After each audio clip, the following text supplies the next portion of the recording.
மார்கழி மாதத்தில் வரும் திருவாதிரை நட்சத்திரம் நடராஜருக்கு மிகவும் விசேஷமானது. அன்றைய தினம் இறைவனுக்கு பச்சையரிசி நொய்யில் களி செய்து நெய்வேத்தியம் பண்ணுவது மரபு. திருவாதிரை நட்சத்திரத்தன்று செய்யப்படுவதனால் திருவாதிரை களி எனப்படுகிறது. திருவாதிரை களி செய்வதற்கான தேவையான பொருட்கள்: பச்சையரிசி நொய் 1 கப், துருவிய வெல்லம் 1 கப், நெய் 3 டேபிள் ஸ்பூன், ஏலக்காய் தூள் சிறிதளவு, தேங்காய் துருவல் 1/2 கப். வெறும் கடாயில் அரிசியை சிவக்க வறுத்து உடைத்து நொய்யாக ஆக்கிக் கொள்ளவும். ஒரு அடிகனமான பாத்திரத்தை அடுப்பில் வைத்து அதில் வெல்லத்தை போட்டு தண்ணீர் ஊற்றி கரைத்து வடித்து மீண்டும் கொதிக்க வைக்கவும். அதே சமயம் வறுத்து உடைத்த நொய்யை சிறிது நெய் தண்ணீருடன் வேக விடவும்.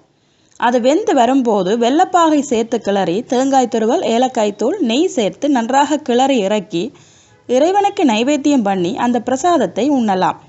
மேலும் இது போன்ற குறிப்புகளுக்கு சேனலை சப்ஸ்கிரைப் பண்ணுங்க. நன்றி, வணக்கம்.